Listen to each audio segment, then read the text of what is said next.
আসসালামু আলাইকুম viewers, welcome to my channel. আজকে আবার আপনাদের সামনে চলে এলাম 4টি নতুন ইউনিক কিচেন টিপস নিয়ে। গৃহিণীদের ব্যস্ততম জীবনে কিচেনের কাজকে সহজ করতে এই ইউনিক টিপসগুলো খুবই কাজে দেবে। টিপসগুলো ভালো লাগলে অবশ্যই লাইক, কমেন্ট করতে ভুলবেন না এবং চ্যানেলটি অবশ্যই সাবস্ক্রাইব করে আমার পাশে থাকবেন। আর পাশে থাকা বেল আইকনটি ক্লিক করে রাখবেন যাতে নতুন কোনো ভিডিও আপলোড করার সাথে সাথেই নোটিফিকেশন চলে যাবে আপনাদের ফোনে। সো আর দেরি না করে চলুন দেখে নেওয়া যাক 4টি unique kitchen tips. Tips number 1। Viewers, আমরা বাসায় যখন রান্নাবান্না করি তখন কিন্তু আমাদের প্রচুর পরিমাণে পেঁয়াজ, রসুন এসব ছিলতে হয়। অনেক সময় দেখা যায় ফ্যান চলে আর এই পেঁয়াজ রসুনের সেলার কারণে পেঁয়াজ রসুনের খোসাগুলো বাতাসে সারা ঘরে উড়ে উড়ে ছড়িয়ে যায়। তা আবার পরে কষ্ট করে ক্লিন করতে হয়, সারা ঘর ঝাড়ু দিতে হয়। পরিষ্কার করাটা খুবই আসলে কষ্টকর বা বিরক্তিকর।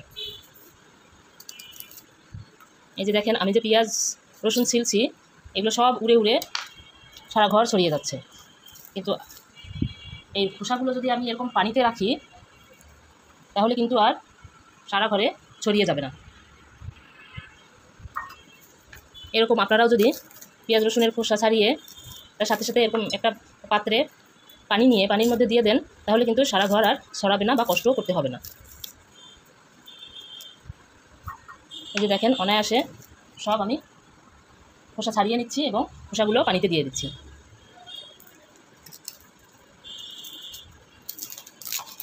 আপনারাও যদি আমার মতো এরকম টিপস ফলো করেন তাহলে কিন্তু এই খোসাগুলো সারা ঘর ছড়াতে পারবে না।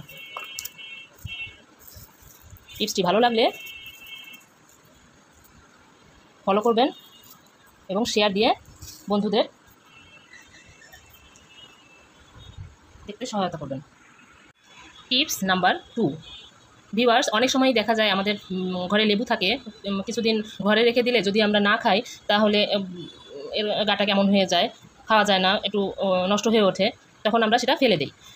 কিন্তু আমি এখানে ফেলে না দিয়ে এটাকে দিয়ে একটা কাজ করব। সেটা হলো, আমরা অনেক সময় দেখেন এই ধরনের কাপে, মগে চা খাই, পানি খাই বা কফি খাই, তখন ভিতরটা দাগ হয়ে যায়, যা এমনি ধুইলে ওঠে না। আমি সাধারণত সবসময় এই লেবু দিয়ে এইভাবে পরিষ্কার করি বিধায় আমার ভিতরটা অত লাল হয়নি। আমি এটা রেগুলার পরিষ্কার করি। আমি আপনাকে এটা পরিষ্কার করে দেখাবো। এই লেবু রসটা ব্যবহার করে আমি এই কাপ, মগ পরিষ্কার করে নেব। এতে আপনার সংসারের টাকাও বেঁচে যাবে। এইভাবে মেখে কিছু সময় রেখে দেব। আমি এটা কিছুদিন পরপরই করি, যার কারণে ভিতরটা বেশি দাগ হতে পারে না। আপনারাও এরকম করে দেখতে পারেন। এভাবে যদি আমার টিপসটি ফলো করেন দেখবেন আপনার মেলামাইনের মগ বা এরকম প্লাস্টিকের মগ, কাপ কখনোই আর ভিতরটা নোংরা থাকবে না। এই দেখেন, আমি 1 সপ্তাহ আগেই পরিষ্কার করেছি, যার কারণে এর ভিতরে কোনো দাগ হতেই পারেনি।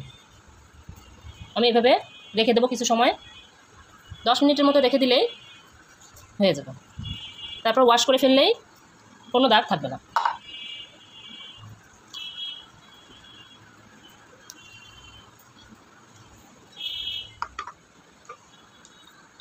ব্যাস হয়ে গেছে। 10 মিনিট পর আমি আপনাকে ক্লিন করে দেখাচ্ছি। 10 মিনিট পর ওয়াশ করে এনেছি, দেখুন কতটা পরিষ্কার হয়েছে। পার্থক্যটা আপনারা নিজেরাই দেখতে পাচ্ছেন কতটা পরিষ্কার হয়ে গেছে। আপনারা চাইলে এই টিপসটি ফলো করতে পারেন। Tips number 3। ভিউয়ার্স, আমরা অনেকেই বাড়িতে রান্নাবান্নাতে শুকনো মরিচ ব্যবহার করি, কিন্তু এই শুকনো মরিচ ব্যবহার করার সময় এর ভিতরের যে বিচিটা আছে তা ক্ষতিকর হওয়ার কারণে তা অ্যাভয়েড করতে চাই, কিন্তু অনেক সময় পারি না।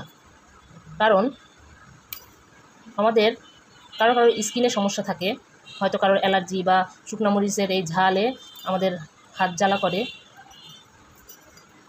সেই ভয়ে আমরা এটা নাড়তে চাই না। কিন্তু আপনারা যদি আমার মতো টিপস ফলো করেন তাহলে কিন্তু আর হাতে লাগার কোনো ভয় থাকবে না। আমার মতো এইভাবে যদি একটা সিজারের সাহায্যে শুকনো মরিচটা কেটে নেন তাহলে কিন্তু আর হাতে লাগারও কোনো ভয় থাকছে না, আর জ্বালা পোড়া বা চুলকানি হওয়ারও কোনো ভয় থাকছে না।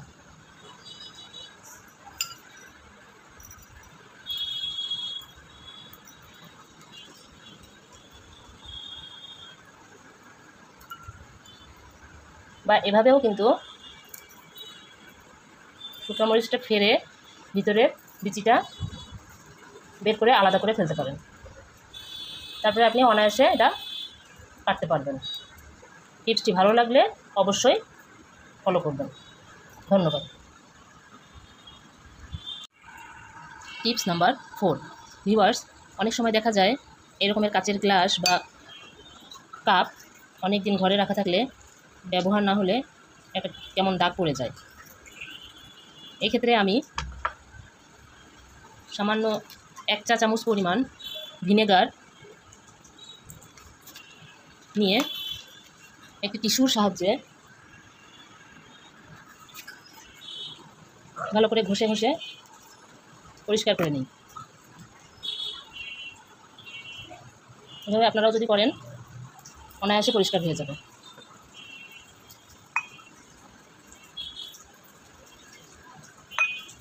তারপরে ক্লিন করলেই বুঝতে পারবেন যে কতটা পরিষ্কার হয়েছে,